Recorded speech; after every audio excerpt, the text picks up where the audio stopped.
In a philosophical way, a hand is what you do day to day to clean yourself, to dress yourself. It's your way of expressing. It's your way of earning a living. It's a way of showing love and care to your family. So it encompasses a lot of things if you look at it carefully. And many people take the hand for granted. If you even have a paper cut on your index finger, you would find it so difficult to use it. So imagine a patient that has an injury to their hand and they can't use their hand. Then they realize the importance of the hand, and trying to restore it back to its natural anatomy is a wonderful thing, and it's a complex instrument, and it needs a lot of attention, and it has to be done right, otherwise you end up with very poor results. It's one of the reasons why I decided to do hand surgery.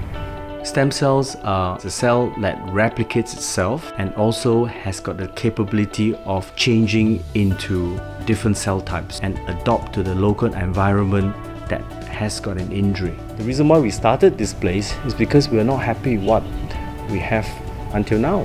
The problem with current technology to rebuild cartilage is that you have 2 surgeries, it's very expensive, and the results are not that great. So for many years we've been thinking of, is there a better way of doing things? Can we have a simple procedure where we just do arthroscopic keyhole surgery, where we do not have to open up the knee joint, and we can then inject stem cells from the patient's own blood and then rebuild very good cartilage.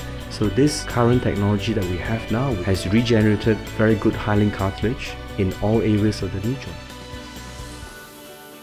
3.5 years back, when I told my partners we need to set up our own stem cell lab, and the rest of my partners were looking at me and said, what do you know about setting up a stem cell lab?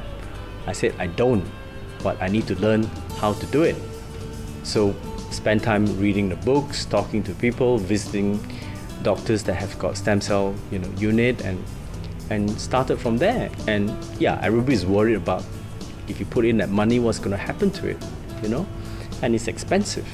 So what I said to my partners is, look, I don't see any choice. If we don't go into this, then we can't rely on a third party to provide us with stem cells, because then you miss out on the R&D, you miss out on the know-how, and you miss out on the control of what you need to do. And I had a lot of difficulty in persuading my partners that I should be moving along that direction. So I just said, look, I'm going to do it anyway. If it works, we'll share it out. If it doesn't work, it's my problem, not your problem. One of the toughest cases I ever handled was when I was still in the government hospital, General Hospital Kuala Lumpur, where a gentleman got his hand caught in a sewing machine, and that machine completely amputated his hand through the wrist, and then the hand that was amputated flipped back to the machine, and then that severed all his fingers. So that involved us initially reattaching the stump of the palm and the hand to the wrist, and then individually reattaching all the fingers. It took us more than 24 hours to do it, but I think it was a worthwhile procedure because he got his hand back. Putting a prosthesis is always a second choice. The first choice is to get it right the first time. If you have opportunity to reattach it, always try to reattach it. 99% of my work is just knee. A lot of it is cartilage work. I still do a bit of shoulder work, but I don't do ankle, I don't do back, I don't do neck, I don't do hands anymore, because we need to focus on where we need to go.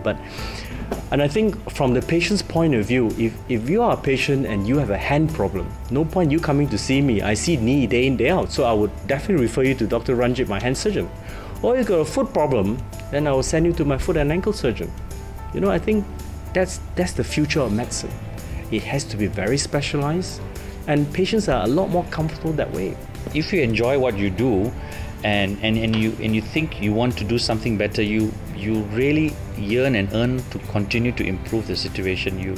And sometimes the answers are not there in the textbook. And if you listen to the convention, usually the conventional method, the conventional wisdom, sometimes doesn't answer all the questions, and that's why this stem cell journey that we have is actually us asking questions. Can we treat it somewhere differently? And of course, it's brilliant feeling that when we find out after a lot of hard work and a lot of trials and tribulations along the way that this is a way that we can actually solve the problem. Even in an unknown situation, you could apply your orthopedic knowledge, application of stem cells, with the surgical principles, it will work. Just because it's not done before doesn't mean that it's not going to work. The surgery we're doing is a modification of a current technique which we fine-tune and make it better. But the innovation is trying to put this together and think out of the box and say how we can make things better, you know. But yeah, you need crazy people to have a vision that we believe that we can move forward.